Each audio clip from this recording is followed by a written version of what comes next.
Ei mitään, tervetuloa Pelit poikki podcastin pariin. Mä oon Ilari Veini, toipuva peliriippuvainen. Mä oon Mika Torre, toipuva peliriippuvainen kanssa. Meillä on tänään täällä vieraana Tuomas, toipuva peliriippuvainen. Oikein paljon tervetuloa. Kiitos paljon. Mitäs Tuomakselle kuuluu? Ihan mukavasti nyt tässä näin on lähtenyt hoidon jälkeen kulkemaan ja hyvillä fiiliksillä. Ihan mukavaa, että päästään näin tekemään tämmöistä podcastia. Tosi tärkeä asia mulle, niin ajattelin, että tästä on mullekin hyötyä. Tosi paljon piti sanoa, että oikein paljon kiitos, että tulit ja tosiaan sun lähti nyt, sä olit 3 kuukautta, olit siellä avohoidossa, eikö se? Joo, 3 kuukautta. Joo. Ja siitä asti pelaamatta ollut. Joo. Nyt voidaan mennäkin sitten niin sanotusti aika pitkän matkaa taaksepäin, eli oot just tullut avohoidosta ja oot pysynyt pelaamat sen 3 kuukautta, niin mennään sinne Tuomaksen ihan alkumetreille, että haluatko sä aloittaa sieltä sun lapsuudesta vähän, että minkälaiseen perheeseen oot syntynyt? Ja... Joo. Eli niin meitä oli isä, äiti, minä ja sisko. Siskolla ja minulla on 2 vuotta ikäeroa ollut ja niin ihan normaali suomalainen perhe ei mitään, isä sairaanhoitaja, psykiatrinen sairaanhoitaja, äiti sairaanhoitaja ja mitäs siitä no pienestä no muistan perhe-elämästä semmoista, että olin ihan niin kuin rakastettu lapsi ja rakkautta näytettiin, mutta vähän ehkä eri tavalla ja se ei ollut sit semmoista, mistä mä koin, että ootas nyt haen sanaa. Ei mitään hätää. Että mä olisin sen niin kuin lapsena ymmärtänyt, että se esimerkiksi isä näytti sen sillä lailla, että hän osti meille paljon niin kuin tavaroita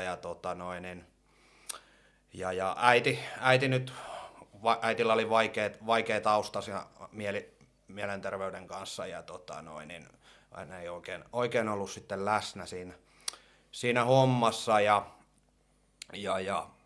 se kaatui isän puolelle aika paljon se meidän hoivaaminen ja niin harrastuksiin viennit, kaikki tällaiset näin. Ja sillai. Mitäs sitten?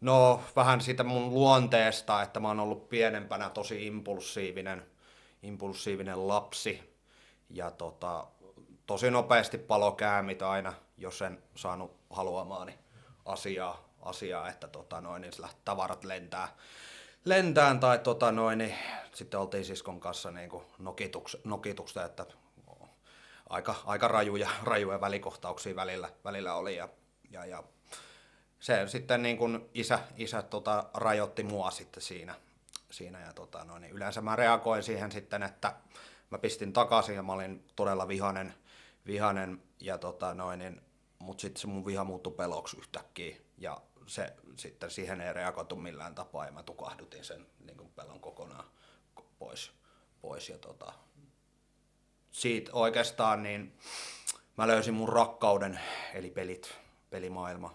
Ei lähtenyt ihan niin kuin perinteisellä tavalla, tai no aika perinteisellä tavalla oikeastaan, että ihan tietokonepeleistä ja pleikkaripeleistä mentiin sitten eteenpäin niin sanotusti. Missä kohtaa uhkapelit tuli kuvioon, minkä ikäinen sä oot ollut about? Mä olin noin 15-vuotias about-tiralla. Mä jäin ekaa kertaa kiinni isälleni. Mä olin puhelinlaskuun hitsannut noit yhteen semmoiseen peliin saa ostettua puhelinlaskuun niin kun, pelin sisäistä valuuttaa ja mä olin se hävinnyt siellä ja varmaan niin kun jos summista lähdetään puhumaan niin joku 200 euroa about-tiralla. Siitä lähti sitten, niin kuin, se oli ensimmäinen kerta. Tuo on äärimmäisen tärkeää, kun sanoit just tuosta sisäisestä pelivaluutasta, eli siis toisin sanoen sä oot varmaan puhelinlaskulla jonkin videopelin sisään ostanut pelin sisäistä valuuttaa. Kyllä. Haluaisitte kertoa, mistä pelistä on kyse, koska tämä koskettaa todella paljon alaikäisiä lapsia tällä hetkellä? Joo, semmoinen peli, mikä mun nuoruudessa oli, niin Runescape. Joo. On tullut hakattua sitä aika paljonkin. Ja se on. Ja siis siellä tuli, niin kun, siellä oli eri mahdollisuuksia, mitä kautta pystyy sitten rahaa häviämään. Ja Mulla oli itse asiassa sama. Joo. Okay. Tää on niinku kosketuspintaa siinä. No, mulle tää on ihan niinku täysin vieras maailma. Miten sä niinku sinne laittaa rahaa, ostat sä jotain vai sä pystyt niinku pelaamaan siellä? No, mitä sä niinku pelaat siellä mä voin tavallaan? kertoa. Eli siis kaikissa videopeleissähän niinku tänä päivänä on pelin sisäistä valuuttaa tai jotain tavaraa, mikä on niinku oikean rahan arvoista. Eli sille on määritetty joku hinta. Ja miten tänä päivänä, ja myös silloinkin meidän aikana, eli puhutaan vaikka vähän yli 10 vuotta sitten taaksepäin, tai 15 vuotta, niin sitä pelin sisäistä valuuttaa voi erilaisin elementein uhkapelata. Eli sä voit niinku ostaa oikealla rahalla sitä valuuttaa, ja sitten siellä pelin sisällä sä voit uhkapelata sitä valuuttaa erilaisilla toimintatavoilla, mitä niitä nyt on eri pelejä sisällä. Mutta esimerkiksi Runescapessa oli tämmöinen niinku taistelumahdollisuus toista pelaajaa vastaan. Sä olit ostanut vaikka oikean rahasta pelin sisäistä valuuttaa, ja sitten sä menit taistelemaan sitä toista vastaan siellä pelin sisällä. Ja sitten jos sä hävisit, niin sä hävisit sitä pelin sisäistä valuuttaa, mistä sä olit maksanut oikeata rahaa. Aivan, että siinä pystyi niinku toisia vastaan pelattiin niinku, vähän niinku kaksin taistelua, toinen vie. Joo. Ja sittenhän kyllähän noista videopeleistä niin kuin tänä päivänä on, niin on just vaikka Counter-Strikeissa, mikä on kaikkien tuntema peli, ainakin meidän ikäryhmässä, niin on ihan tällaisia ulkomaisia saitteja, mitkä on siis ihan kirjaimellisesti kasinoita. Ja mä en osaa nyt nimetä tästä, enkä nimeiskään, jos tietäisin, mutta näitä saitteja on tosi paljon, mihin sit niinku alaikäiset kakarat pääsee käsiksi. Ja sitten esimerkiksi vanhemmat saattaa antaa niiden luottokortteja, että se lapsi pysyy kiltisti, niin vanhempi saattaa kuvitella, että se pelaa vaan jotain sotapeliä, mutta todellisuudessa siinä on se uhkapelaaminen taustalla. Aivan, että tuohon, joo. Mutta sulla on sieltä Runescapeista lähtenyt se vähän niin kuin uhkapelielementti käyntiin. Joo, Joo, siitä oikeastaan, että siinä oli sen 15 ikävuoden jälkeen niin aika lailla tasaisesti sinne 18 ikävuoteen, niin sitä kautta tuli pelattua kaikki rahat, mitä sain käsiin, niin mulla oli siinä kesätyö, mä pesisjuttuja aloitin tuomaroimaan siinä kohden, ja sieltä tuli jotain pientä rahaa, ja ne kaikki sitten meni sinne kyllä eteen suoranaisesti, että ei paljon jäänyt mitään itselle. Eli sä oot niinku, alaikäisen se on alkanut tuosta niinku videopelimaailmasta, ja se on jatkunut sitten siellä niinku pesiksestä kautta saaduilla palkoilla, ja Joo. miten missä vaiheessa sitten, oot sä heti täysikäistyttyäs, niin onko tullut nettikasinot vai kerro vähän siitä, että miten se on lähtenyt kehittyä se riippuvuus? Heti 18 kun täytin, niin aika lailla iskin kiinni pelikoneille, ja se oli pitkään semmoista, että mä hakkasin niin kuin pelikoneita kaupassa ja kioskeilla, ja sit saattoi heittää jotain pitkävetoa sinne sun tänne näin, mutta se oli pakonomaista jo silloin, se oli luonteeltaan ihan samaa, mitä se oli silloin niissä videopeleissä, että se oli niin kuin pakko voittaa, ja mikään ei riittänyt, ei ollut mitään väliä niin kuin siinä, että ei ollut. Sitten pikkusen kun mentiin eteenpäin, niin löytyi noin nettikasinot, ja nämä oli mun turmio sitten loppujen lopuksi. Mites sulla, sä puhuit tuosta impulsiivista käyttäytymistä, ja sitten kun pelataan näitä kaupan pelejä, niin hajotitko ikinä yhtään pokeripeliä tai tuplapottia, tai kävikö ainakin mielessä, että mä voisin tuon pelikoneen pistää paskaksi tuossa? Kyllä on käynyt joo, siis en ole koskaan niinku hajottanut mitään, mutta sanotaan näin, että hienostuneesti olen lyönyt kyllä koneita ja juu. Joo, itse tässä just tuli tuosta mieleen, että itse kanssa aika nuorena, aika impulsiivinen, niin muutamat lasit tuli kyllä lyöttyä niin kuin sisään, kun niitä rahoja hävisi, että se pettymyksen tunne ja sitten se raivo nousee sitä kohtaa, kun niitä pelikoneita, niiden vikahan se on, kun mä oon pelannut. niin. Tuli vielä niistä videopeleistä mieleen, palataan siihen äkkiä, että varmasti niin kuin sullakin alkuun videopelit on ollut kokemus itsessään, eli se on ollut hauskaa tekemistä mahdollisesti myös kavereiden kanssa, niin että katsojat sieltä, että jos siellä on vaikka vanhempia, kenen lapset pelaa videopelejä, niin siis se ei tarkoita sitä, että videopelit on automaattisesti uhkapelejä, mutta on tärkeää todeta, että tänä päivänä videopelit on täynnä uhkapelielementtejä, vaikka ne ei itsessään niistä ei puhuttaisi uhkapeleinä.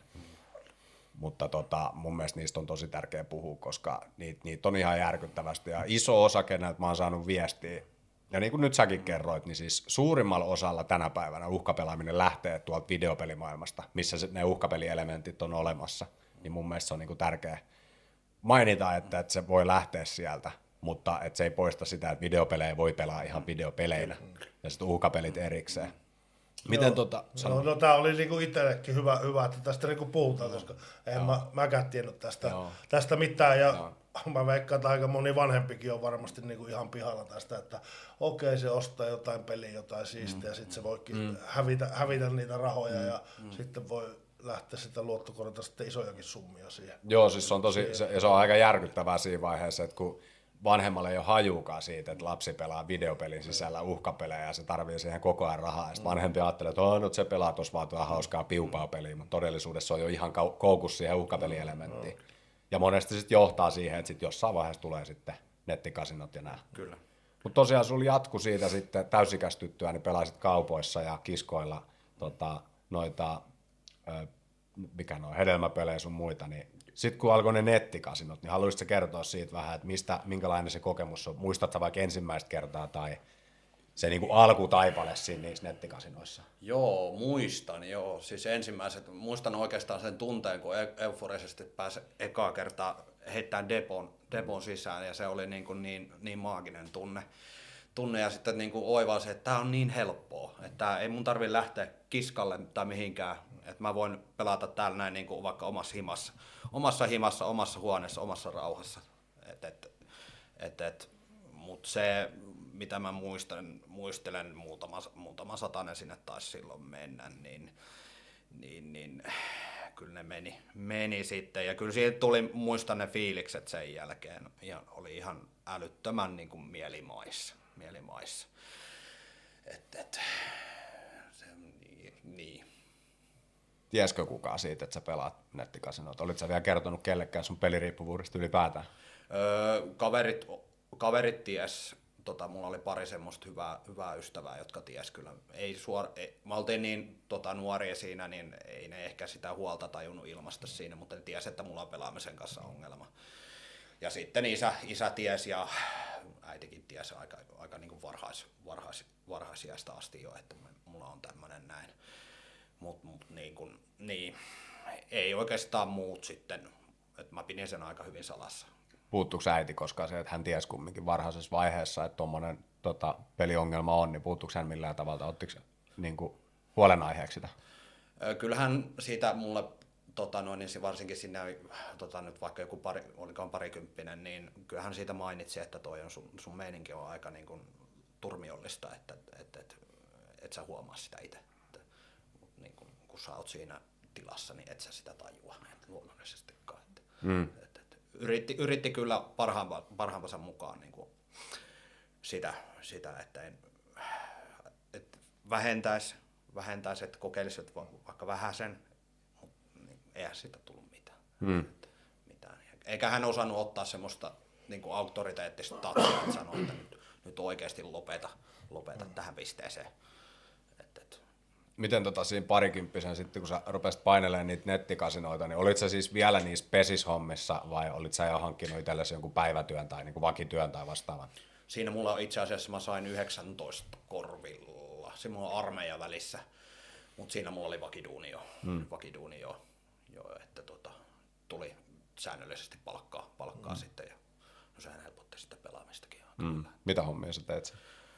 Mä olin kaupa-alalla töissä. Ja olen vieläkin kaupa-alalla töissä. Vähän eri toimenkuva, mutta samassa yrityksessä. No miten just sitten, kun sä pelailit niitä nettikasinoita, niin missä vaiheessa sulla alkoi vaikka velkaantuminen sen suhteen? Rupesit sä ottaa jotain pikavippejä tai luonnollisen tapaan peliriippuvainen yleensä ensin pelataan omat ja sitten aletaan pelaa lainarahat, niin miten toi kehittyi sun kohdalla? Mulla itse asiassa oli armeija-aika, oli se milloin ensimmäiset vipit otin sitten, muistan ihan niistä oltiin, olikohan talvileiri, niin siellä painelin niin kuin kävin nostaa niin otin selvää, että tuolta saa helposti rahaa ja kävin sitten, mitähän siitä joku muutamia satoja euroja pippasin itselleni, ja siitä se lähti se, niin kuin se taloudellinen kierre sitten oikeastaan liikenteeseen. Muistan sen hetken ihan. Ja ylipäätään tuo armeijan aika oli se oli elämäni parasta aikaa, mutta se oli myös mun elämän huonointa aikaa niin kuin tämän pelaamisen suhteen, että siellä tuli tehtyä nämä elämän huonoimmat päätökset. Niin, että se pelaaminen väritti jo siellä armeijassa, että pikavippejä haettiin armeijassa, että sä oot yli ollut tuvassa makaamassa punkassa ja pikavippihakemuksia täytelty ja pistetty nettikasinolle rullaamaan. Kyllä. Okei. Mitäs sitten Intin jälkeen? Miten on homma jatkunut siitä? No se oikeastaan jatku siitä ihan samalla tahilla. Mulla palkkatuloa tuli jonkun verran siitä, että pystyi niitä makselemaan aina niin kuin napsimaan, että ei mennyt sitten ulosottoon tai ei lähtenyt luottotiedot. Mut siinä tuli sitten semmoinen vaihe, että ei vaan enää kyennyt, että niitä oli niin paljon niitä vippejä sun muita kulutusluottoja, että taloudellinen tilanne oli niin sanotusti katastrofinen, että ei ollut enää niin kuin oikeastaan vaihtoehtoa muuta kuin tulla julkin niiden velkojen kanssa. Kerroit sä vanhemmille sitten vai kelle sä kerroit siitä? Joo, mulla oli semmoinen tilanne, että vuokra olisi jäänyt maksamatta.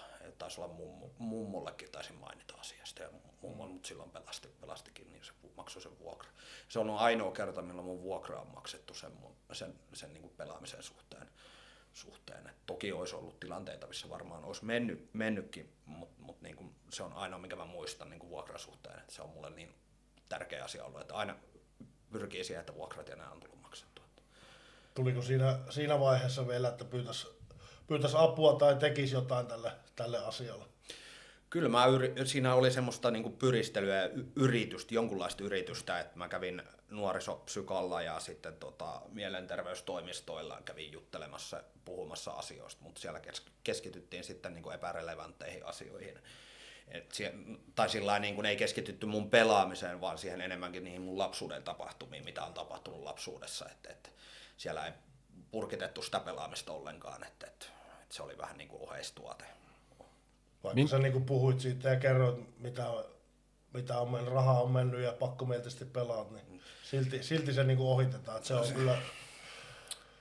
Niin siinä oli ehkä myös itselläkin sen, että sen osasi maskeerata, että ei tää ole mitään, että muilla on mennyt paljon pahemmin ja sitten kun oma isäukko on justiin tehnyt aika kovat velat ja niin lopputulos mennessä niin päästä hengestäänsä, siinä ajattelin, että eihän tämä mun ongelma ole niin mitään, että siinä rupesi niin vertaamaan, mikä on ihan täysin väärä niin suhtautumista. Vertaisit sä siis omaa tilannetta sun isäsi? Kyllä on aika paljon verrannut siihen. Pystyt sä puhumaan mitään, jos sä haluat, niin siitä sun isän pelaamisesta tai miten se on vaikka muokannut sun ajatusta uhkapelaamisesta? Onko sun isän pelaamisella ollut vaikka jotain tekemistä sun oman riippuvuuden kanssa tai onko se värittänyt sitä jollain tapaa? Kyllähän siis sieltä on saanut semmoisia niin kuin viitotuksia, että pelimaailmaan mä tutustuin itse, mutta se niin kuin että mä oon kasvanut uhkapeli niin kuin alttiissa ympäristössä, että oon nähnyt kun isä pelaa tietokoneella pokeria esimerkiksi. En mä ymmärtänyt, että siinä niin kuin on isosta rahasta kyse, mutta katso kuitenkin, että se sieltä jotain semmoista tekee. Ja itse kun on niin kiinnostunut kaikista näistä näin, niin kyllä sieltä sai niin kuin osviittaa siihen niin kuin, niihin peleihin itsessään. Ja kyllähän niin kuin muistan 17-vuotiaana kävin ihan isän kanssa hakkaamassa pelikoneitakin kahdestaan. Et se oli semmoista niinku yhteistä isä-poika-hetki. Kyllä, absurdi sanoa, että kyllä. Mutta sitten toihan niinku tietyllä tapaa niinku aika ikävä tilanne, että kun isä on peliriippuvainen ja poika on siinä niinku kovaa vauhtia kanssa sitä riippuvuuden siementä kasvatetaan pääkopassa koko ajan, niin sit se, että hän on niinku sun kanssa yhdessä pelannut ja tietysti sä oot ollut vielä alaikäinen, niin hän on niinku mahdollistanut myös omalla tekemisellä ja sitä sun pelaamista. Sitten vielä kun siinä on tullut yhteinen tekeminen, mikä on niinku, jos puhutaan isä-poikasuhteesta, monella se puuttuu. Ja jos puhutaan addikteista, niin monethan on niinku isättömiä poikia ja että se on puuttunut se isähahmo kokonaan. Niin sit jos se isähahmo mahdollistaa sulle tollaisen yhteisen tekemisen, niin voi vaan kuvitella, kuin vaarallista se on niinku sun niinku sen oman riippuvuuden kehittymiselle. Kyllä. Ja senkin muistan, nämä tapahtumat oli vielä sen jälkeen, kun isä yritti niin kuin päättää päiviänsä, että sehän ei päässyt irti vielä niin kuin se itsemurhayrityksen jälkeen, että se jatku sitten, en tiedä millä tapaa, mutta täysin ei päässyt irti, ja se niin kuin tuntuu tällä jälkeenpäin tosi niin kuin absurdilta miettiä, että sä melkein menetit henkesi justiin ja sä jatkat pelaamista. Hakiko se isäs apua ja saiko se apua, kävikö se hoidossa tai juttelemassa missään? Hän kävi semmoiseen, no toki joutui sen pakotettuna oikeastaan jaksolle mielenterveyspuolelle, suljetulle puolelle. Ja sitten kävi lyhyt terapian läpi, mutta ei varmaan, ainakin omien puheidensa mukaisesti, niin ei ole mitään niin kuin laajempaa kokonaisuutta käynyt sitten läpi. Onko sulla itse mitään itse tuollaisia ajatuksia ollut ton matkan varrella tai mielenterveydellisiä ongelmia? Kyllä on ollut ajatuksia ja on ollut tekojakin aika ja ne on, mitä mä nyt muistan viime, niin kun, ennen kuin tuonne hoitoon lähdin, niin jos tässä näin nyt voi sanoa suoraan, niin mä siis esimerkiksi niin päätä tuli aika lailla hakattua seinään ja viileltyi ranteita, jalkoja, puukolla ja kaikkea semmoista ihan niin kuin hölmöä. Ja sitten huutanut kaikkea ihan niin kuin semmoista, että nyt lähtee henki sun muuta. Ja on käynyt monesti palokunnat, kun toi ambulanssi ja on käynyt poliisipartiot oven takana kyselemässä, että onko miehellä kaikki hyvin. Että aika niin kuin. Mutta toi just niinku kuulostaisi, että sehän niinku, kun sä satutat ittees sen ahdingon takia, se on niinku hätähuuto siitä, että sä tarvit ihan oikeasti apua. Jos sulla on tullut niinku palokunta tai poliisi tai mikä tahansa viranomainen niinku käymään, sen on kysynyt, että onko sulla kaikki ok, niin oot sä pystynyt siinä tilanteessa, kun sä oot niinku vaikka viiltänyt ittees tai mitä tahansa, niin oot sä pystynyt kertoa siinä tilanteessa, että mä oon pahasti peliriippuvainen, että mä tuhoan niinku mun elämää tällä ja sen takia mä oon tällainen.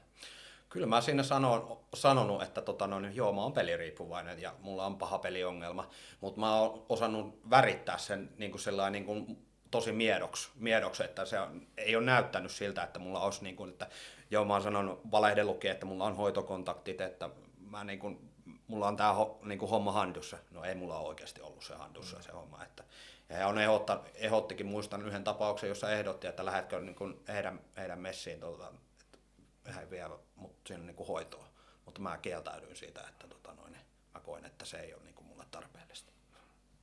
Miten se on tilanne edennyt tuosta, että sä oot niinku viiltänyt itseäsi ja oot niinku tehnyt tosi rankkoja tekoja itsellessä ja se niinku hätä on ollut ihan valtava niinku tuossa sun tilanteessa, niin miten se on sitten edennyt tuosta, että kun on viranomaisikin käynyt ovella kysymässä, että mikä tilanne ja sä oot sitten puhunut mutkat suoriksi ja sanonut, että kyllä sä selviit tosta ja kaikki ihan ok, vaikka ei todellakaan olekaan. Toi ihan järkyttävä tilanne sulle ja se tunne maailma, missä sä oot varmasti elänyt, on ollut aika kipeä, niin miten tilanne on niinku edennyt tosta ja piti kysyä myös sitä, että minkä ikäinen sä oot tossa tilanteessa ollut, kun noita tuollaisia itsetuhoisia tekoja on tullut?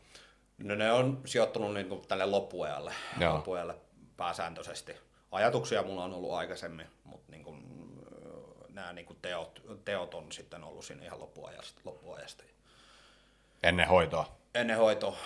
Vähän ennen hoitoa. Se 2 viimeisintä vuotta oli kyllä ihan niin kuin hirveimmät, mitä mulla on ollut. Että olin kyllä niin syvällä tämän kanssa. Ja niin, siinä on myöskin, no puoliso on joutunut katsoa aika paljon raakaa materiaalia niin kuin sillä vierestä.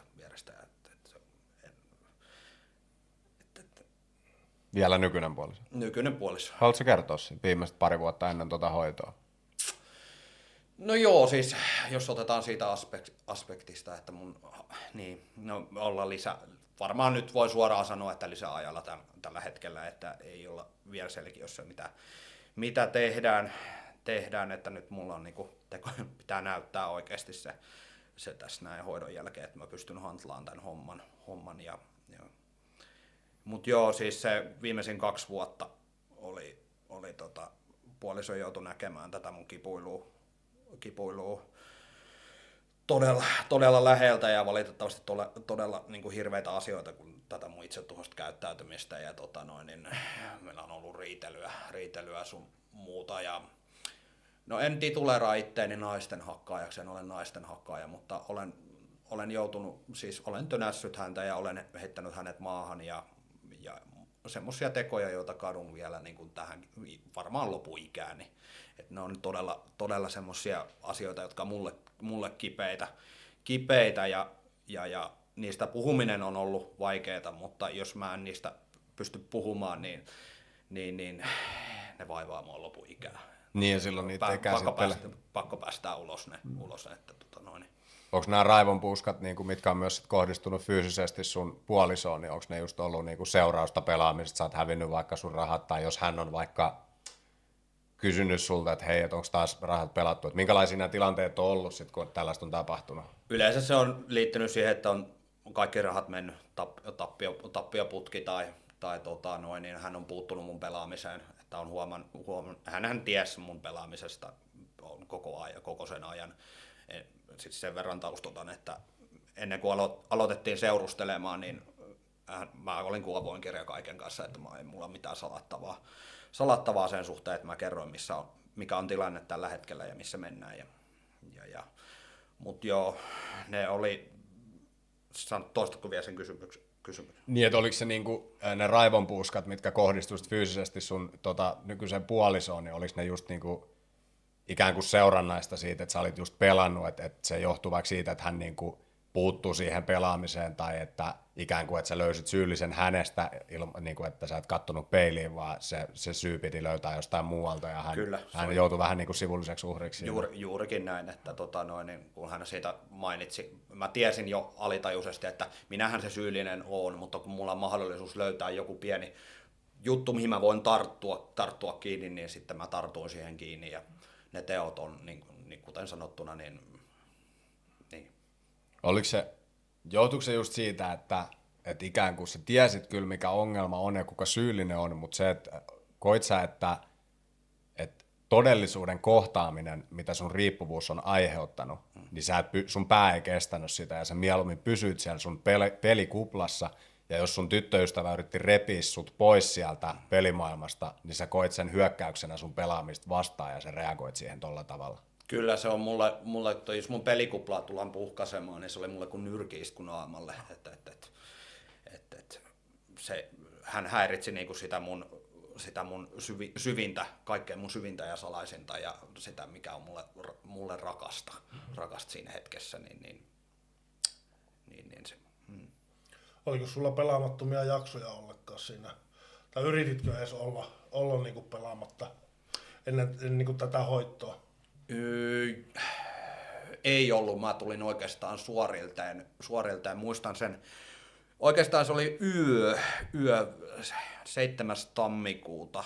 tammikuuta ja mulla alkoi samana aamuna hoito ja vielä yöllä pelasin sitten, että viimeisin mun semmonen niin kuin raitis pitempi aika, niin siitä on just se 2 vuotta aikaa, että siinä tavattiin puolison kanssa, me on 3 vuotta oltu yhdessä, 2 vuotta kihiloissa, niin siinä se 1 vuosi meni sillä, että pystyin olemaan pelaamatta, mutta se oli ihan vaan sen takia, koska olit justiin uusi parisuhde ja tämmöinen. Ja sä teit vähän sen toisen takia ja koko ajan sulla kumminkin se himo siellä oli, sisällä niin kuin oli. Että mikä siinä sitten, kun olit sen vuoden pelaamatta, niin mikä sitten mikä laukas, oliko se joku tunne tai joku tapahtuma vai mikä niin kuin laukas sitten sen pelaamisen taas sen vuoden jälkeen? Se lähti ihan niin kuin semmoisesta riskialtteesta rahan käytöstä. Mä niin kuin osakkeita räpläsin ja semmoista osakepyörittelyä. Ja oli vähän semmoinen, että kaipasi elämään taas jotain. Oli helkkarin tylsää ja rahaa oli käytössä ihan hyvin ja sitä niin kuin halusi, että jostain jännitystä elämään niin sanotusti, mutta sitten siinä vaiheessa vielä tiesi, että joo, tai pelaaminen on mulle haitallista, mä voin mennä sinne. Mutta sitten se vaan niin kuin ajautui pikkuhiljaa sinne pelaamiseen ja sitten oltiinkin siinä samassa pisteessä, mihin se jäi. Tuossa tilanteessa, kun sä oot niinku pyöritellyt niitä osakejuttuja ja tollaista, ja voitaisiin käyttää termiä, että sä oot alkanut kuiva pelaamaan. Kyllä. Niin kauan meni siitä, tai osaista arvioida, että kun sä oot alkanut pään sisällä käymään sitä prosessia läpi, että mä voisin taas pelata. Et sehän lähtee yleensä siitä, että kun sä oot ollut pitkään irti, niin sulla tulee ne kelat, sit sä alat pohtia niitä enemmän ja enemmän. Alkuunhan sä hyökkäät sitä ajatusta vastaan, mä voin. Mutta sitten kun se kuivapelaaminen jatkuu päässä tarpeeksi kauan, niin ajatus muuttuu jossain vaiheessa konkretiaksi. Kyllä. Niin oliko se, retkahdit sä niin sanotusti aika äkkiä siitä sitten? Kyllä, ja kun ei ollut semmoista niinku resistanssia. Mulla jos otetaan tähän vielä keskusteluun niin noin ryhmät, vertaistukiryhmät, niin mullahan oli jo kokemusta vertaistukiryhmistä, mutta mä en sillä ajalla käynyt vertaistukiryhmässä paljon yhtään, että se oli erittäin satunnaisia kertoja saattoi olla niin kuin muutama kerta kuukaudessa silloin tällöin, ja silloinkin oli semmoista niin kuin näennäistä, että siellä kävin vaan niistä, kun oli pakko ja kyllä ne ei ollut semmoista niinku resistanssia, ei kestänyt, pääkoppa ei kestänyt sitä niinku rasitusta, mitä sieltä niinku se addiktio rupesi syöttää sulle siitä. Et siinä oltiin, ei siinä mennyt kuin muutama kuukausi siitä. Back in business niin sanotusti. Mentiinkö lujaa saman tien kun alkoi? Varmaan voisin kuvitella, että alkoi pienestä ja näin ja sit mentiin. Sitten mentiin, joo, samaa tahtiin, mihin se jäi. Ei ollut mitään semmoista hienovarasta nousua, vaan ihan suoraan painettiin ylös. Hanapohja, tallapohja. Miten onko toi sun pelaaminen niin vaikuttanut sun tyttöystävään vaikka talouteen? Oot sä manipuloinut häneltä rahaa tai ylipäätään, että kun puhutaan sun peliriippuvuudesta, niin millä tavoin sä oot sit hankkinut sitä rahaa pois lukien sun niin palkkatulot? Haluaisitko kertoa siitä? Joo, mä oon siis manipuloinut justiinkin läheisiltä rahaa, kavereilta rahaa, erilaisilla kikoilla, konsteilla, kaikenlaista niin kuin kalamies-storia on heittänyt, että on saanut sitä rahaa ja sitten on tehnyt pienimuotoista petosta sillä tapaa, että on feikkilaskuja lähetellyt, että maksa tuo lasku, mutta oikeasti ne on ollut mun pelitileillä. Mulla on ollut, mitä mä kattelin, mutta on aika härskiä katsoa niitä, niin 20 eri tiliä pahimmillaan käytössä, tai siis yhteensä mitä siellä on ollut historiassa. Ja sinne on niin kuin valunut rahaa sitten niin kuin joko isältä tai äidiltä. Puoliso on ollut sillä tosi skarppina, että häneltä oli tosi vaikea niin kuin kusettaa rahaa, että hän näki läheltä, mitä se mun ongelma oli ja miten mä niin kuin lypsin esimerkiksi mun äitiltä rahaa. Niin hän ei enää sitten taipunut siihen, että mä vältin oikeastaan niin kuin viimeiseen saakka, että mun ei tarvi häneltä mennä sitä pyytää. Niin sieltä tulee takaisin ja tulee tavallaan se totuus sitten sieltä, että mihin sä näitä rahoja pyydät. Miten kauan sanoit, että olet ollut nykyisen puolison kanssa yhdessä? 3 vuotta tulee kesällä, kun joo. Ja sun peliriippuvuus on sitä vuotta lukuun ottamatta, niin värittänyt sitä teidän parisuudetta koko ajan. Kyllä. Ja kun te olette siinä tutustumisvaiheessa, sanoit, että sä olet kertonut hänelle kaiken. Kyllä. Että voidaan enemmän tai vähemmän sanoa, että sä oot silloin ollut lähimpänä aitoa omaa ittees sun kumppanille. Niin sit kun sä oot retkahtanut, niin miten se on vaikuttanut sen jälkeen teidän parisuhteeseen, kun sun tyttöystävä on niin tiennyt, että sä oot peliriippuvainen, mutta nyt kun niin historia on muuttunut nykyaikaan ja sä oot retkahtanut, niin miten se on vaikuttanut teidän arkeen ja sun suhteeseen sun niin puolison kanssa? Kyllähän siitä on tullut valitettavasti niin kuin uusia puolia hänelle ilmi, minkälainen ihminen mä oon. Tai minkälainen, ei se niin kuin minkälainen mä oon, vaan addiktio, minkälaiseksi se on tehnyt mut. Ja siis se on tullut hänelle jopa shokkina. Siellä on ollut niin, se moraaliset arvot romuttuu, kaikki romuttuu siellä, niin kyllä se on ollut hänelle, niin mä oon kysynytkin häneltä sitä, miltä susta tuntuu, tai niin kuin, että sä oot nähnyt mut tällaisena näin. Niin ei, suoraan sanottuna, ei hän tiedä kuka mä oon. Ja nytkin kun, mitä me ollaan tässä tällä hetkellä lisäajalla, niin se että hän ei niin kuin vieläkään tiedä, että esimerkiksi rakastaako hän tätä ihmistä, koska hänellä on niin vahva kuva siitä 2 vuodesta, minkälainen mä oon ollut. Hän on unohtanut sen, minkälaisen ihmisen mä oon niin kuin tavannut. Jep. Niin se pelko on siellä taustalla. Sitten se vaatii oma aikansa sitten, kun se rupeaa niinku luotto taas pelaamaan.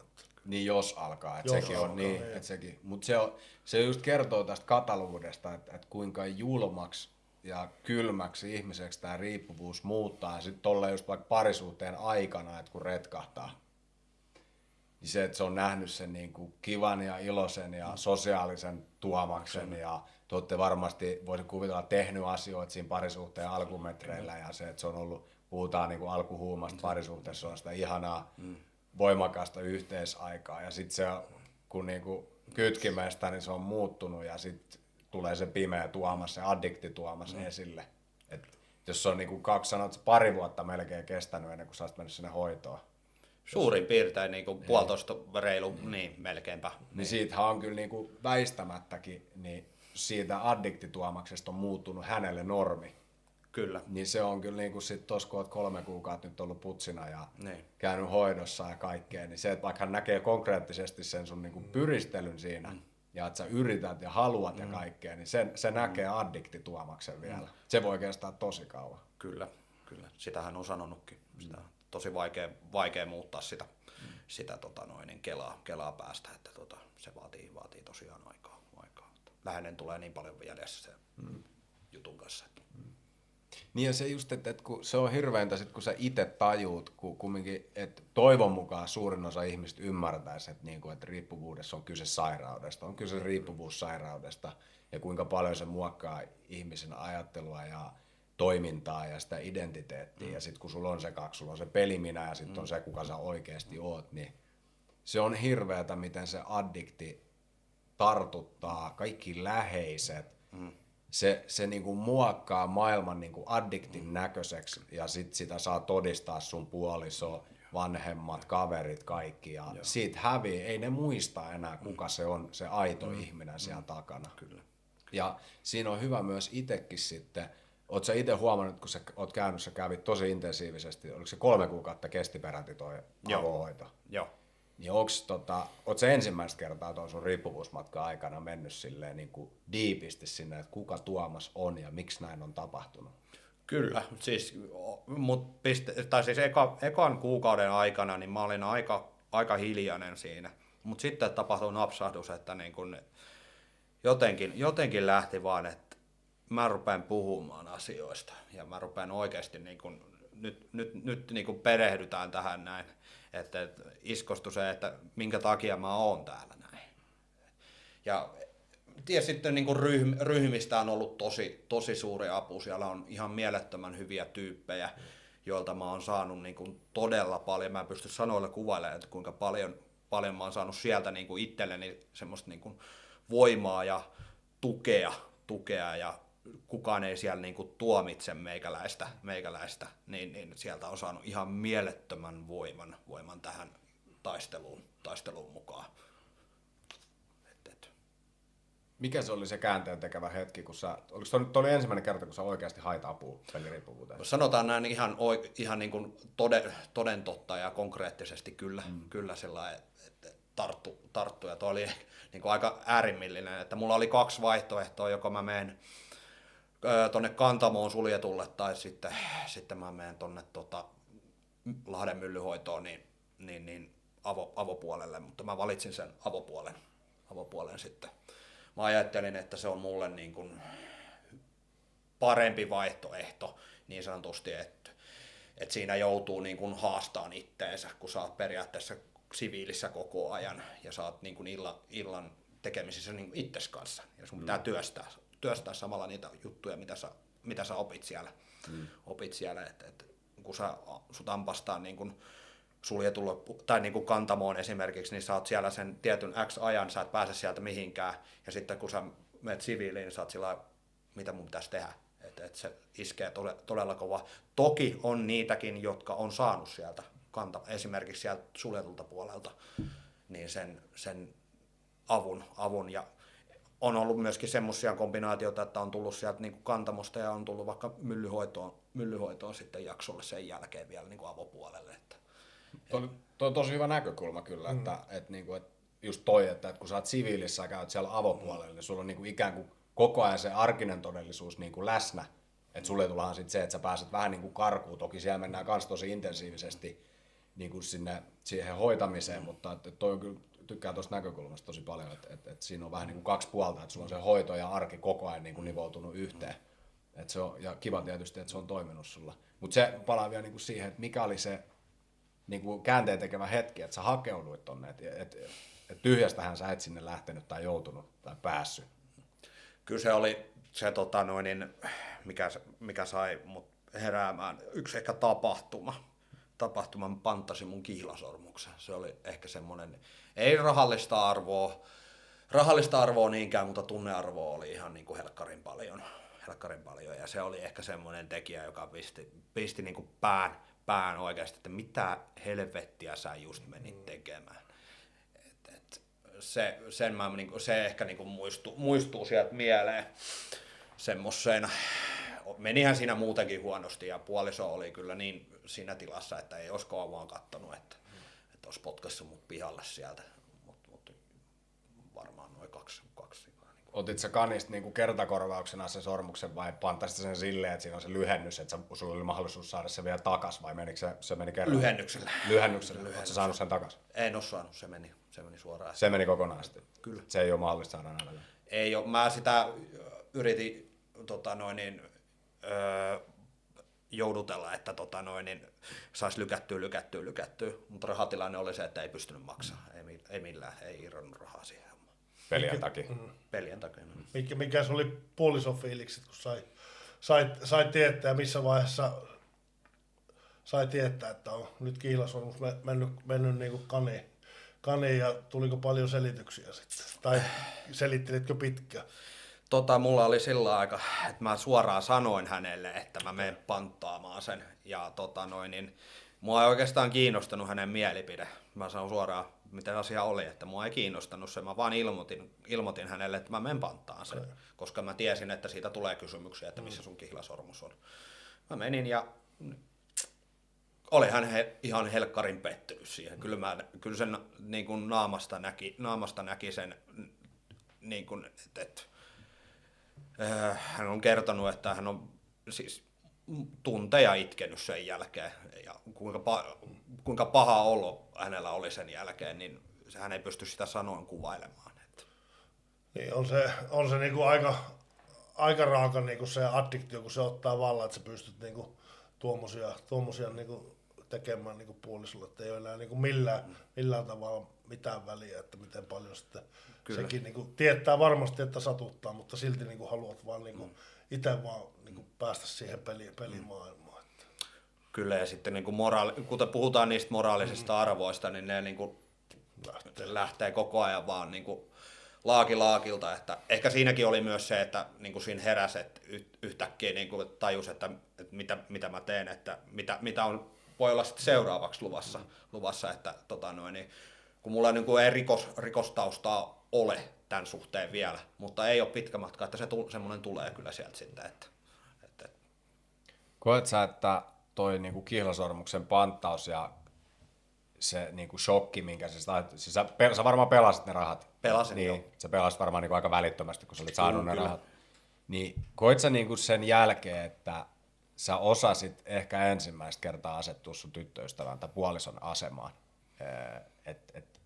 Kun sä hait sitä apua, sä sanoit, että toi oli vähän niin kuin johti siihen, että sä menit sinne hoitoon, niin tuliko sulla semmoinen, että tietysti, että mitä hemmettiä mä vielä teen, ja sä näit sen sun oman matkan, mutta tuliko sulla myös semmoinen, että sä asetuit sen niin kuin sun puolison pahaan oloon, että tällaista kun mä oikeasti aiheutan mun niin kuin läheisille ja rakkaille? Ehkä vähän niin kuin jälkeenpäin alkoi tajumaan sen että mitä kaikkea niin kuin on tässä tehnyt. Ja jos saan kertoa esimerkin, mitä mä oon äitille, esimerkiksi yksi semmoinen puhelu, mistä kun mä lypsin häneltä rahaa, puhutaan monesta 10 000 euroista, niin mä siis soitin ihan niin kuin tuolla noin Lahden keskustassa pyörin ympäri niin kuin pelipsykoosissa, voisi sanoa niin kuin psykoosiomainen tila, ja siis mä olin ihan sekaisin, että siinä on ihme, että siinä tilassa niin kuin en tehnyt itselleni mitään, että järki pysyy, mutta siis soitin puhelun ja sanoin, että mulla on hitmanit perässä, niin kuin sanotaan rumasti, tai niin kuin rikollismaailmassa puhutaan, niin hitmanit perässä, että vaatii rahaa, että velat on maksettava. Äkkiä mun on saatava tää raha, tai sitten mä kuolen. Tai vähän niin kuin tähän suuntaan. Et kyllä niin kuin ihan... Äiti siirsi silloin rahat. Kyllä. Hän uskoi sen tarinan. Kyllä uskon. Joo. Uskon. Muistatko sä yhtään, ei sillä nyt varsinaisesti ole väliä, mutta muistatko sä minkälaisen summan sä sait sillä kertaa nyhdettyä sun äitiltä tolla tarinalla?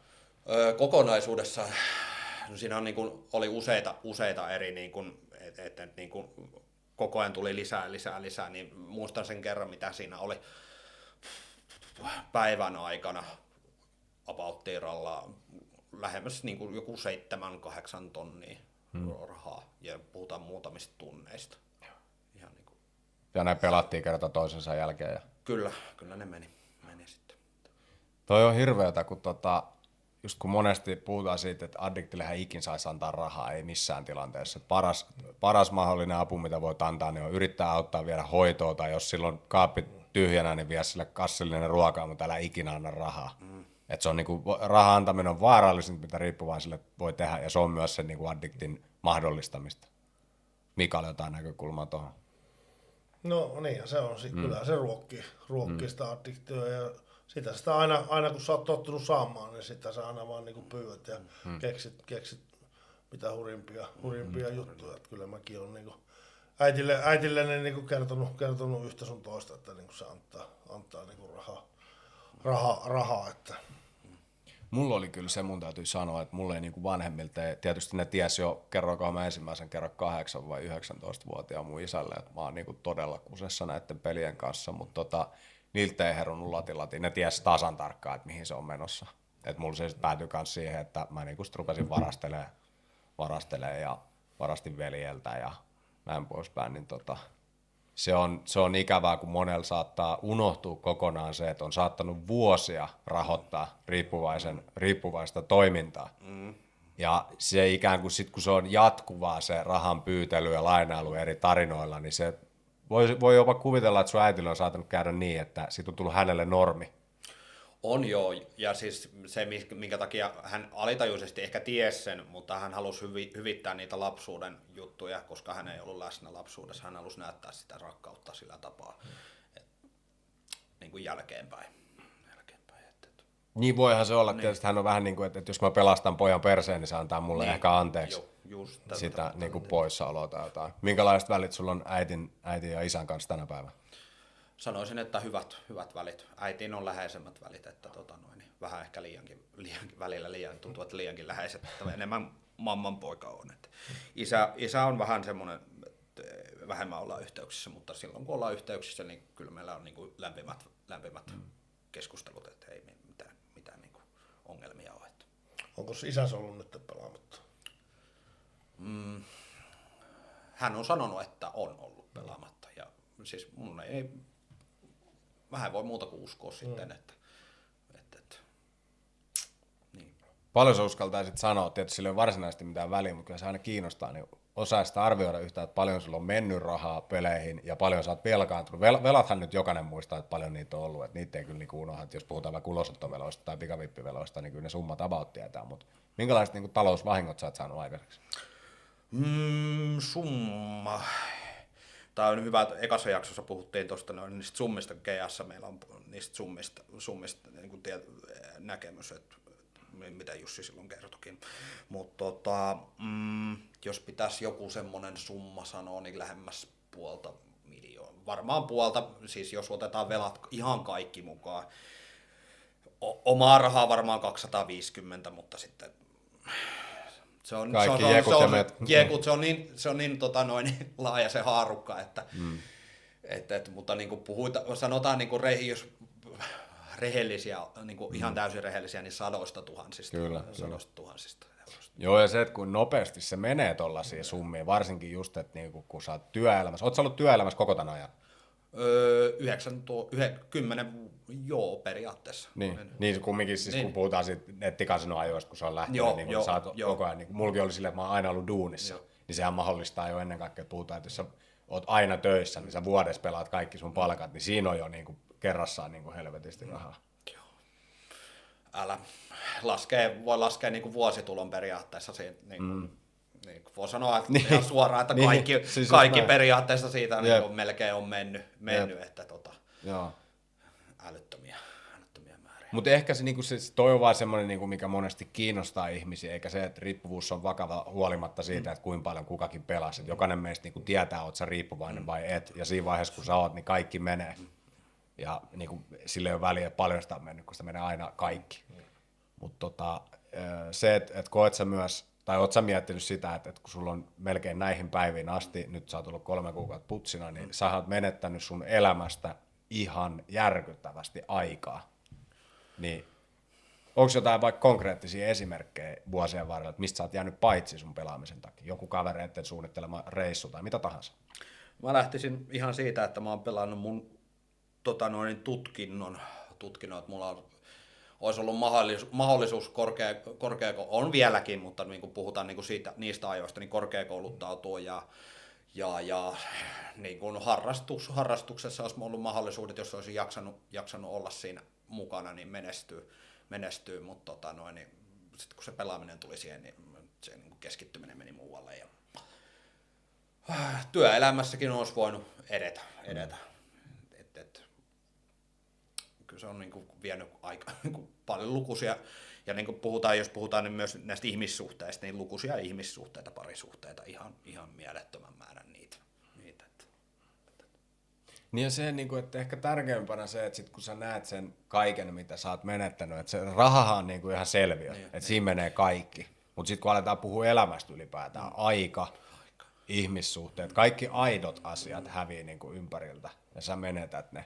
Niin se, että itsellä oli ainakin se, että kun mä rupesin kelaamaan mun koko elämää sieltä asti, kun mä oon jäänyt koukkuun, niin mä pystyn työssä käymään maksaa mun ulosotot, pystyn hoitamaan niin kuin asioita ja kantaa vastuuta ja velvollisuuksia ja näin poispäin, mutta sitä aikaa mä en saa ikinä takas. Niin mitä mieltä sä oot siitä, että kun riippuvaiset, ketkä vielä painii ton pelaamisen kanssa eikä ole hakenut apua, niin kun ne on monesti, mullekin kysytään niin kuin jatkuvasti, että miten se raha, että miten sä käsittelet niitä kaikkia häviöitä ja velkoja ja kaikkea. Kumpi on sulle tärkeämpi, se raha vai se aika, minkä sä menetit ja miten sä käytät sen jatkossa? Tähän on vain yksi vastaus ja se on aika. Että rahaa saa aina lisää, aikaa ei saa. Meillä on jokaisella rajattu aika tällä maapallolla. Joskus sitä mietti toisin, mutta nyt kun on herännyt tähän päivään niin sanotusti, niin kyllä se on niin kuin, se aika on niin korvaamatonta nyt. No, ja sitten kun me kadotetaan siinä Addiktiossa, me kadotetaan niinku itsemme ja me ollaan siinä negatiivisuuden ja siinä niinku monesti siinä vihassa ja katkeruudessa, niin se on hemmetin raskas taakka kantaa ja ennen kaikkea sitten se oma mielenterveys, sehän siinä niinku kärsii niinku paljon. Ja no, se on niinku synkkä tila ja sitten kyllä se ero on niin iso, kun sä pääset sieltä pois ja sä oot niinku tavallaan vapaa siitä addiktiosta, niin se on kyllä niinku itselle ollut semmosia niinku hienoimpia oivalluksia ja tunteita, että vitsi, nyt se ei niinku enää hallitse minua. Että. Kyllä. Ja niin sanottu kliseinen sanonta, että raittina on parasta paskaa mitä on. No, että se on. Ja sitten tuli tuosta niinku vapaudesta just se, että kun sitä vapautta ei voi ostaa. Mikään summahan ei sua riippuvaisena saa lopettamaan. Et se vapaus täytyy ja se toipuminen ja se halu niinku elää ihmisarvoista elämää täytyy lähteä siitä, että sä ymmärrät, että kyse ei ole fyrkasta. Kun kaikki niinku suurin osa painii sen niinku rahan kanssa, että ei helvetti, mun on pakko saada nämä takas, mutta kun se ongelman ydin on nimenomaan siinä, että kun sillä rahalle ei ole sun riippuvuudelle mitään muuta niinku roolia, kuin se, että se jatkuu. Sehän on niinku sun toiminnan edellyttämiseksi tarkoitettu se raha. Sä pystyt pelaamaan rahalla, sä pystyt käyttämään kamaa rahalla, mutta ei sitä rahaa sulle ikin tule jäämään. Niin että peliongelmaisitkin ymmärtää sen, että ei tuolla ole olemassa sellaista summaa, mikä sua saa lopettaa uhkapelaamisen. No ei ole. Et se niinku, vapautta ei voi ostaa rahalla, se on vaan karu fakta. Onko sulla ollut nyt tässä 3 kuukautta oot ollut niinku pelaamatta, niin onko tullut vielä niinku mitään pelihimoja tai onko niinku, käykö pelaaminen niinku mielessä ja onko niinku mitä niinku työkaluja sä oot niinku löytänyt siihen, että sun ei tarvii enää niinku pelata? Kyllähän niitä flashbackkejä tässä näin, kun on joutunut työstämään sitä mieltä tuolta noin ihan niiltä ajoilta. Se on tosi usvasta vielä se 10 vuotta tästä takaperin, niin tosi paljon joutuu kaivaa asioita, että siellä mieli suojelee niitä. Mutta ei suoranaisesti semmoisia ihan niin kuin pelihimoja, peliajatuksia on ollut. Ja justiin niin kuin, että en sano, ei ole käynyt lähellä, että olisin mennyt pelaamaan, mutta siellä ne on aika ahdistavia joskus ne ajatukset. Ja mulla on ollut paras tukikeino se, että mulla on laaja vertaisverkosto. Että mulla on puhelinnumeroita, kelle mä soitan. Ja mä oon tarttunut siihen tilaisuuteen, että mä soitan. Ja sitten jos niin kun on mahdollista mennä ryhmään, niin mä menen ryhmään. Ja mä menen puhumaan siitä asiasta. No se on aina tärkeää, kun tulee niin kuin näkyväksi niiden asioiden kanssa. Jos on jotain ahdistavia ajatuksia, niin se vertaistuki on kyllä siihen äärimmäisen hyvä. Ja sitten aika moni, ketkä niin kuin pääsee pois tai niin kuin pääsee irti pelaamista, addiktioista, niin se auttamisen haluaa aika kova niin kuin toisia kohtaan, että ne pääsee niin kuin pois kanssa. Että jos he ovat saaneet apua, niin haluaa myös niin kuin auttaa. Että se on Kyllä. Niin ja sitten sekin, että mitä sanot, sulla on 3 kuukautta putsiin nyt about, niin just se, että muistaa sen kärsivällisyyden ja nöyryyden se oman riippuvuuden kanssa, että ei ole mikään kiire mihinkään ja niin kuin 1 päivä pelaamatta riittää. Kun sä teet sen päätöksen niin kuin tänään, niin se riittää, että huomisesta me ei niin kuin varsinaisesti tiedä mitään, mutta niin kuin se, että mä katson Mikaa hirveän inspiraation niin kuin siinä, että Mikalla on kumminkin vuosia jo takana, että valovuosia niin kuin NS edellä, mutta en mä ota sitä silleen, että mun on pakko päästä samaa kuin Mika, vaan mä otan sen silleen, että mä oon joku kaunis päivä yhtä pitkällä kuin Mika on ollut. Tiedätkö silleen, että jos Mika on ollut 10 vuotta, niin mäkin oon joskus ollut 10 vuotta, mutta ei se ole silleen, mä en pääse sinne nyt mitenkään. Niin. Mä en pääse tuohon sielunmaisemaan nyt, missä Mika on. Vaan mä oon niin kuin tässä tänään ja mulle riittää tänään se, että mä oon pelaamatta. Kyllä. Kaikki muu on plussaa.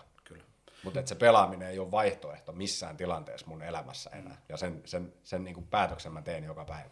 Kyllä, mulla tuli mieleen tuosta, että välillä justi sorrun siihen, että lähden vertailemaan varsinkin tässä alkutoipumisen ajalla, niin niitä, jotka on pitempään ollut kuivilla juomatta, pelaamatta, niin siitä ottaa niinku semmoiseen niin itsellään semmoiseen, että tekee, pakko päästä tuohon noin heti ja aiheuttaa itsellensä kiireen siinä, että sitten alkaa asiat niin kuin lähteä luisuun. Ja onneksi siihen on puututtu ihan niin kuin ammattilaisen toimesta ja on puututtu niin kuin ryhmissä, puheenvuoroissa huomaa kyllä, jos lähtee lipsumaan sille tielle. Että saa olla niin kuin inspiraatiota, mutta ei saa olla, ei kannata viedä sitä just sillä, että mun on pakko olla joku. Niin, tai pitää saavuttaa johonkin tiettyyn aittaan jotain. Meillä on omat juttu. Jokaisella on se oma toipumispolku. Ei me voi laittaa, että mun pitää olla 3 kuukaudessa sitä, tätä ja tuota ja niin poispäin. Että ollaan vaan niinku tää hetki ja tää päivä pelaamatta ja raittiina ja mennään eteenpäin. Itellä oli niinku hyvä siinä toipumisen alussa jotenkin, ei ollut niinku mitään vaatimuksia. Niin kuin tavallaan elämältä, että okei, vitsi, saa olla raittina, mutta pääsin siitä pakkomielteestä pois, niin se oli jo itsessään niin hieno tunne, ja sitten niin yrität vähän niin kuin oppia sitä elämää siinä sivussa, että se on just tärkeää, että me ei oikein voi verrata niin kuin kehenkään. Niinhän sitä sanottaa, että pidetään välimatka samana. Että, kyllä. Niin ja sitten just toi niinku inspiroituu voi kenestä tahansa, mutta se, että jos sä haluat olla sama kuin se toinen, niin sit sä kuset jo omaan nilkkaan. Mutta se, että sä saat erilaisista ihmisistä tai tarinoista tai mistä tahansa, niinku, sä saat voimaa, että okei, hei, toi teki tolleen, vitsi mä dikkaan tosta ton meiningistä, tai tiedät silleen, että niinku, nyt joudun vähän nuoleen persettä tietyllä tapaa, mutta just se, että kun susta näkyy elävänä todisteena se, että mihin sä oot päässyt raittiina, ja niin on käynyt, koska sä oot raitis, niin mä pidän sitä inspiroivana, mutta en mä halua olla Mika Törrö, mutta se, että mihin sä oot mennyt, se on siistiä. Se antaa esimerkkiä siitä, että kun sä pysyt kuiville, niin kaikki on mahdollista, ja siitä sä voit niinku voimistua. Mutta mä en tuu 10 vuoden päästä olemaan Mika Törrö, en mä tuu tänään olemaan Mika Törrö. Että kaikki riippuu vasta muistaa sen, että se on sun oma matka, mutta sä voit ottaa voimaa muista. Kyllä, ja voi ihmisiltä aina ottaa niinku toipumissa vertaistukyryhmissä, voit sieltä ottaa niitä asioita, mitä ne on niinku käyttänyt työkaluna ja niitä asioita niinku tehdä sitten, mutta se just se, että me jokainen toivutaan niinku omana ittenään, jokaisella se toipumispolku on omanlaisensa, se on niinku tärkeää muistaa. Jotain vaikka just Kaitsu ja Kappe OT taas, niin Kaitsukin on ollut yli 20 vuotta kuivilla. Niin sit tulee vaan semmonen, että toi vitsi siistiä, toi on makea, että hei, jos toi on päässyt tonne, niin kuka vaan meistä pystyy päästä tonne. Mut keskitytään nyt kumminkin tähän päivään. Et kyllä mekin varmaan ollaan vielä jossain vaiheessa siellä. Mut monesti tuossa alkuvaiheessa sulla on kauhea kiire. Kyllä. Kauhea kiire. Sehän se addiktio on, se rupeaa syöttämään siellä päässä. Sitten tulee äkkiä kompastuskivi, jos se ei niinku ymmärrä. Mutta toi on helvetin hyvä itse asiassa, että sullakin on siellä ryhmässä puututtu tuohon, että on puheesta huomannut ja pystyy vähän toppuuttelemaan ja jarruttaa. Joo. Sitten mulla on myöskin äärimmäinen, mikä moni itse asiassa sortuu myöskin, on toi itseruoska ja se on tullut ihan urheilusta semmoinen ääriperfektionismi, että on pakko pyrkiä johonkin ja sitten jos ei ole täydellinen puheenvuoro ja rupeaa peilailemaan ihan tämmöisiä niin kuin epäolennaisia juttuja. Se on ollut kanssa vaikeaa, mutta senkin kanssa on menty tosi paljon eteenpäin. Joka puheenvuorosta, mitä esimerkiksi ryhmässä on, vaikka siellä samat tyypit on kotiryhmässä, niin aina saa jotain uutta. Aina löytyy uutta. Ja ottaa ne sillä, että ne ottaa niinku itteensä niinku voimana sen, eikä ota itteensä niin sanotusti niistä jutuista. Niin ja sitten sekin on kiva, että kun alkaa pikkuhiljaa löytää se oman niinku ihmisyyden takas, kaikille se tulee niinku henkilökohtaisesti siitä kun tulee, mutta se, että niinku, et alkaa tykkää itsestään, on silleen, että hei, että oikeasti mussahan on hyviä puolia, mä oon ihan hyvä tyyppi. Mutta sitten kun sä elät vuosikausia siellä, että sä pidät ittees niinku maailman paskimpana tyyppinä, niin ei se päivässä tule, että sieltähän se itseruoskiminenkin tulee, niinku, että kun sä oot pitänyt ittees niin paskana ihmisenä vuosikaudet, niin ei se niinku ehostuminen tapahdu ihan päivässä. Mutta parasta, mitä mä oon niinku itse löytänyt, mä osaan nauraa itselleni. Että ei tarvi aina olla niin vakava ja semmoinen, että kun hattu kouras pyydellä koko maailmalta anteeksi, vaan osaa myös nauraa itsellensä ja kääntää myös sen, kun on ollut niin kauan vihanen ja turhautunut ja kaikkea, niin kääntää sen välillä niinku positiivisesti. Ja sitten oppii kanavoimaan sitä energiaa. Juurikin näin. Mikäs laji sulla, kun sä sanoit, että urheilusta on tullut sen ruoskiminen, että sanoit, että olet pesäpallon tuomari, mutta ootko sitten itse niinku kisannut jossain? Oon mä pelasin B-ikäiseen asti, eli niin kuin puhutaan 18 vuoteen asti pelasin itse ja pesäpalloa joo. Mutta siinä vaiheessa sitten se loppui sitten kesken. Kyllä on Pesiksestä hyviä muistoja ja niin kuin tuomaripolku on vähän semmoinen, että mä kanavoitan sen, mitä mä niin kuin sillä kun mä en päässyt pelaamaan, niin mä on sitten tuomari, että mä on saanut olla osana sitä lajia jotenkin, että se on mulle todella tärkeä asia. Kyllä. Miksi Joma ja Kipa on parhaita joukkueita?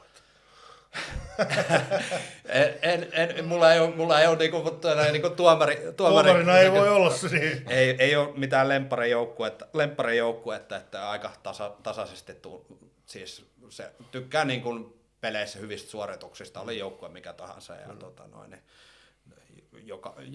joka joukkueessa on jotain hyvää, että sanotaan näin. Miten vielä, jos sä haluaisit niinku sanoa jotain vaikka itsellesi silloin, kun sä oot ollut nuori ja sä oot nyt tässä pisteessä, onko jotain, mitä sä haluaisit sanoa nuorelle Tuomakselle? Tuleeko mitään mieleen? No ensinnäkin se kärsivällisyys ja se, että niin kuin maltti on valttia ja se tää, että hae apua. Silloin kun on se tilanne, niin hae sitä apua, älä jää sinne yksin, että apua on saatavilla. Ne ehkä niinku tulee niinku mieleen. Varmasti jotain muutakin, mutta ne päällimmäisenä. Ja tämä toimii varmaan terveisenä myös peliriippuvuudesta kärsiville, että hakekaa apua ja kertokaa läheisille. Et voisin kuvitella, että säkään tois tässä pisteessä, jos et sä olisi näitä toimenpiteitä tehnyt. Että sanon suoraan, että läheisillä on suuri vaikutus, mutta itse mä oon tehnyt ne loppujen lopuksi ne hommat. Ja niin kuin, mitä nyt täällä näin pyörii, on kanavia, on peluria, on GA-ryhmiä ja sitten sullakin on vissiin, sä vedät omaa ryhmää ja pääsee juttelemaan ihan niin kuin matalalla kynnyksellä näistä asioista julkiseen terveydenhuollon pariin, niin tarttukaa siihen, Herra Jumala. Se on, vaikka se tuntuu vaikealta ja ylitsepääsemättömältä, niin kyllä näistä asioista selviää, kun puhuu vaan ja tekee. Sitten haluaa tehdä sen loppujen lopuksi itse sen muutoksen. Kiitos Tuomas. Kiitos. Kiitoksia kokemusta ja rohkeudesta jakaa niitä. Että se on tärkeä asia äärellä olla. Kyllä. Tämä on Pelit poikki podcast. Me ollaan toipuvia uhkapeliriippuvaisia. Me ollaan lopetettu pelaaminen. Lopeta säkin. Yes. Ensi jakso, moi. Yes, tää oli ihan sika hyvä. Ihan sairaan rohkea. Kiitos.